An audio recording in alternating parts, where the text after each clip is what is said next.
Hi friends, welcome to రాణం kitchen. ఈరోజు రాణం కిచెన్లో అయితే బయట వెదర్ కూడా చల్లగా ఉంది. అందుకనే వేడి వేడిగా ఆలూ బజ్జీలు వేసాను.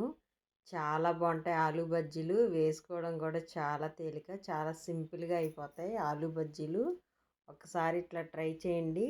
కారపొడితో కానీ చట్నీతో కానీ తింటే చాలా బాగుంటాయి. ఈ బజ్జీల కోసం ముందుగా ఆలూని ఇట్లాగా సన్నగా కట్ చేసుకొని ఇట్లా వాటర్లోకి వేసుకొని పెట్టుకోవాలి. లేకపోతే కలర్ మారిపోతాయి, నల్లగా అయిపోతాయి.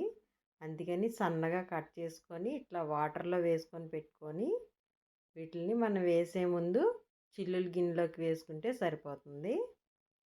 ఇలా సన్నగా కట్ చేసుకొని వీటిని ఇట్లా మునిగేలాగా వాటర్ పోసుకొని పక్కన పెట్టుకోవాలి.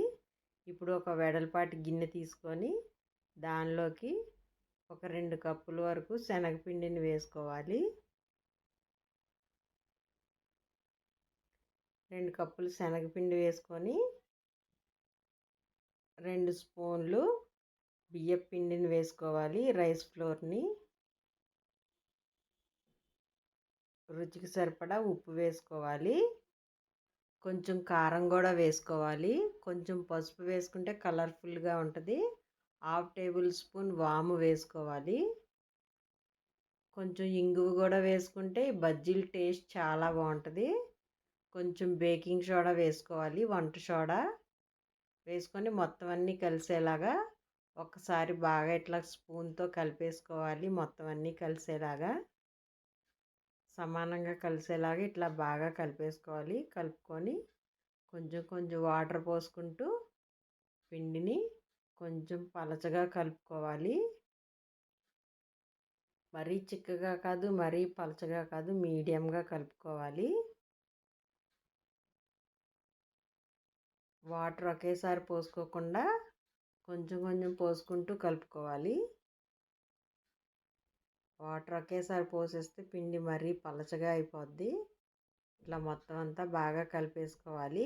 కలిపేసుకున్నాక ఒక 1/2 టేబుల్ స్పూన్ పెప్పర్ పౌడర్ వేసుకోవాలి. పెప్పర్ పౌడర్ వేసుకున్నా కూడా చాలా బాగుంటాయి. అసలు మనం బజ్జీలు తినేటప్పుడు మధ్య మధ్యలో తగులుతూ ఉంటాయి, చాలా బాగుంటాయి.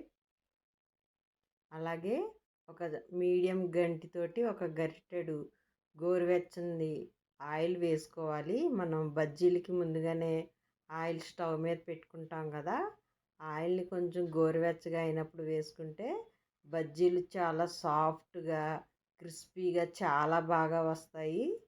ఒక్కసారి ఇట్లా ట్రై చేయండి.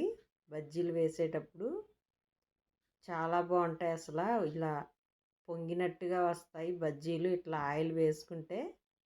ఇట్లా మొత్తం అంతా ఆయిల్ అంతా కలిసేలాగా ఒకసారి బాగా కలిపేసుకోవాలి. కలుపుకొని ఇప్పుడు ఈ మరుగుతున్న ఆయిల్లోకి ఈ ఆలూని వేసుకొని ఇట్లా ఆలు ములిగేలాగా ఇట్లా ముంచి రెండు వైపులా అలా తీసి ఆయిల్లోకి వేసేసుకోవడమే. చిన్న చిన్న తోకల్లా వస్తుంటాయి, వాటిని కట్ చేసేసుకోవచ్చు. బజ్జీలు తీసిన తర్వాత ఇట్లా మంటని కొంచెం మీడియంలో పెట్టుకొని రెండు వైపులా బాగా ఫ్రై చేసుకోవాలి. మనం వేసింది శనగపిండి కాబట్టి చాలా ఫాస్ట్గా కలర్ మారిపోతాయి. అందుకని కొంచెం మంటను మీడియంలో పెట్టుకొని బాగా ఫ్రై చేసుకోవాలి. రెండు వైపులా మధ్య మధ్యలో కదుపుతూ ఉండాలి. ఇలా బాగా వేగిపోయిన తర్వాత రెండు వైపులా తిప్పుకుంటూ ఉండాలి. వీటిని ఇలా రెండు వైపులా బాగా ఫ్రై అయిపోయిన తర్వాత ఇంకా సర్వింగ్ బౌల్లోకి వేసేసుకోవడమే. చాలా ఫాస్ట్గా అయిపోతాయి బజ్జీలు. నేనైతే సెకండ్ టైం కూడా వేస్తున్నాను. ఇవి కూడా వేగిపోయినాయి.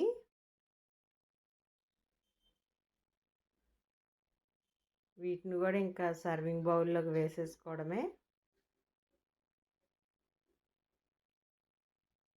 ఇలా మొత్తం అన్నీ వేసేసుకొని మనం పల్లి చట్నీతో కానీ కొబ్బరి చట్నీతో కానీ కారపొడితో కానీ ఇట్లా తింటే అసలు చాలా బాగుంటాయి. ఒకసారి తప్పకుండా ట్రై చేయండి. ట్రై చేసి ఎట్లుందో కామెంట్ సెక్షన్లో పెట్టండి.